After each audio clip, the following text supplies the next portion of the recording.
Hello, and thanks so much for joining me today. This is Jeff Bird with the Encouragement Corner. And what I've been drawn to recently over and over is what we often call the love chapter. And you may know this. If you're not familiar with it, you may have at least heard it at weddings. It's often quoted at weddings. It's things that people want to be in their marriage to each other, and so they quote this, and it comes from 1 Corinthians 13, a book in the New Testament in the Bible that Paul wrote, the Apostle Paul wrote to some friends. But as I've been thinking about this, I've been spending more and more time just looking at each aspect of what love is like. Uh, there's a number of things listed. And so, what I thought I would do, it really came to my heart to talk about each one of these things individually and do it, God willing, one week at a time. So, I intend for this to be a series. Um, so, the first one that I want to talk about is it says that love is patient. This is not a feeling. This is something that you do in spite of a feeling. And I just want to, hey, just a disclaimer. Hey, I don't have the corner on the market on any of these. These are things. There's the love that we receive, and we can't give what we haven't received.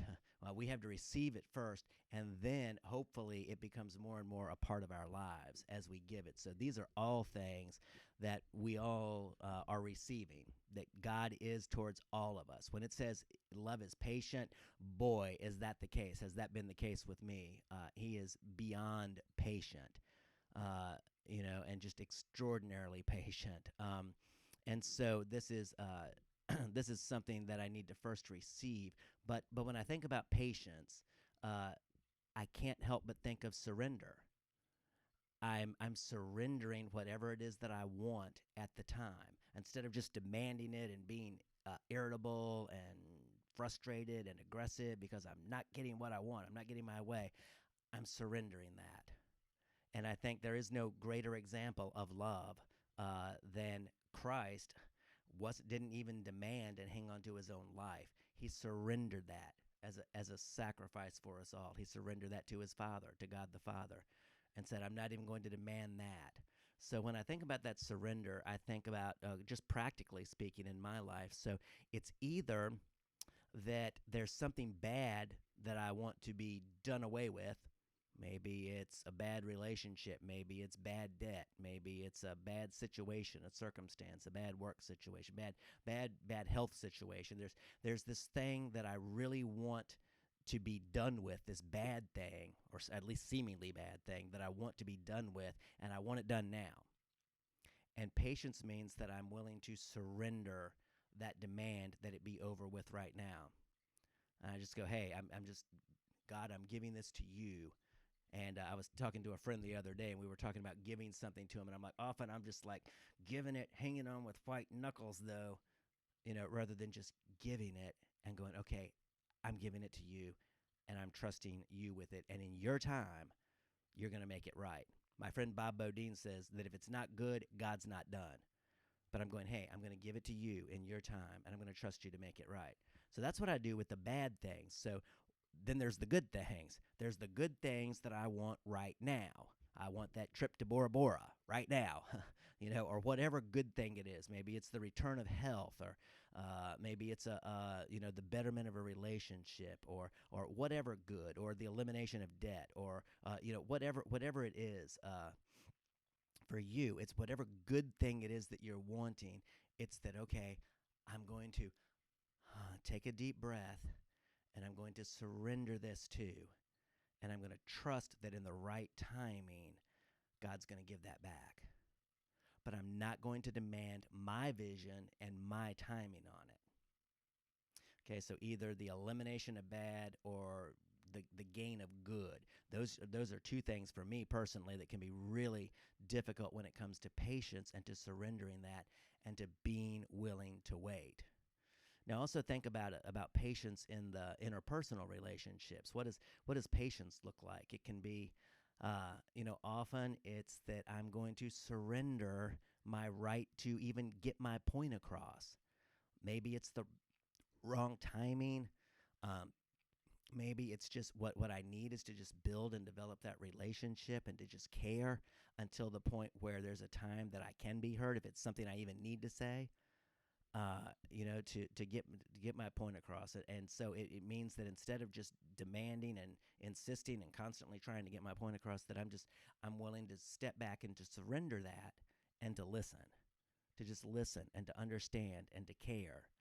And then maybe as those things increase, maybe my ability to say something and to have it be understood is enhanced as well. But I'm willing to just set that aside for the time being. I'm willing to surrender that. So whatever it is, maybe it's a right that you feel is yours. It's my right. Well, let me surrender that right for the sake of the good relationship, the good, and it doesn't mean that you surrender something that you deeply believe in, that you hold, that's a value that you hold true. You don't give away those things. You do things as kindly as possible and with the best relationship that it's possible for you to have, but you don't give up on those things that are core values to you. But I'm talking about surrendering. Just if you want to go to dinner here and your wife wants to go to dinner there, that you just surrender that. Now hopefully there's some equality there, but in that situation, but it's sometimes you just have to surrender what your personal preference would be in order to honor and go along with another person's personal preference and to love them in doing that. So sometimes that can be that thing. It can be surrendering, but I think that at the heart of all patience is a surrender. It's just going, okay, I'm just going to lay aside what I want for right now, and I'm going to stop having a bad attitude and stop because I didn't get it, and right now anyways, and I'm going to stop demanding it. And just one story I want to share is back in the pandemic. So the pandemic hit in March. Well, at least it was widespreadly and recognized in March of 2020, and then my mom died in April of 2020, and she left us a house with a reverse mortgage on it.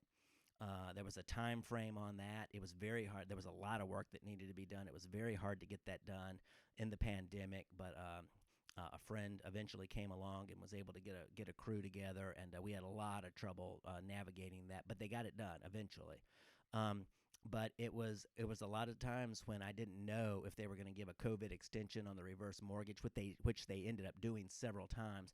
But I thought, man, this at one time they took us to foreclosure. I thought, wow, we're going to lose this house and we're going to incur all this debt of the work that we did and not be able to sell the house and pay that off. And boy, I just stayed up nights just hanging on to that and going, God, don't you know what situation we're in?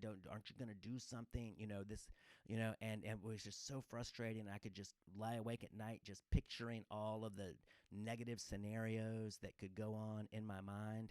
And then after there were several nights where that went on really badly, and I just barely got any sleep. And then there was one evening after God kind of affirmed to me that I am merciful. I am gracious. That is who I am. I never change. That is who I am to you. And after kind of receiving that a little bit, I finally said, okay, my prayer is that all these things get resolved and eliminated. But even if they don't, you're bigger than them. You're bigger than them and you're better than them. And if the house goes to foreclosure, if we incur all of this debt from the contractors and whatnot, even if that happens, you're big enough to take care of it. And I'm going to trust you that you're going to take care of it, even if this doesn't go my way and doesn't go according to what I see. And when I did that, there was a peace that just like washed over. And I was like, it's in his hands. It's not in my hands. It's in his hands. And I'm going to trust that he's going to do it. And I went to bed that night and I just slept through the night, slept soundly through the night. And I thought, wow, that's just amazing. And I wasn't thinking about all of this at the time or surrender or anything else. I was just thinking about survival. But when I look back on that, I think that was a surrender. That was surrendering what I could see and what I wanted and how I thought things should go and how I thought God should show up and do things for me. And it turns out that he just initiated the most miraculous, unbelievable series of things. My wife ended up seeing a woman pushing a stroller past the house when she was working on it, struck up a conversation. She's in the military, suggested this military advertising site. We paid to advertise on that. This woman whose husband had just passed from cancer. She came and looked at the house and she fell in love with it. And she had to sell a big house in Virginia Beach. She went to closing twice and couldn't get it because of the house that was they were attributing it to her in Virginia Beach. She had to sell that first. She went to a grief retreat in the Yucatan, came back, got the house ready, sold the house like in a week or two, closed on her house one day, and then closed on Mom's house the next day. She actually paid us to keep the house on the market, and it was just amazing. And my realtor.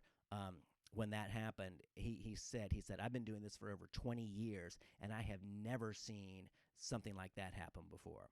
Never. So it's like, hey, that wasn't in my vision, but surrendering what was in my vision, God had a better vision.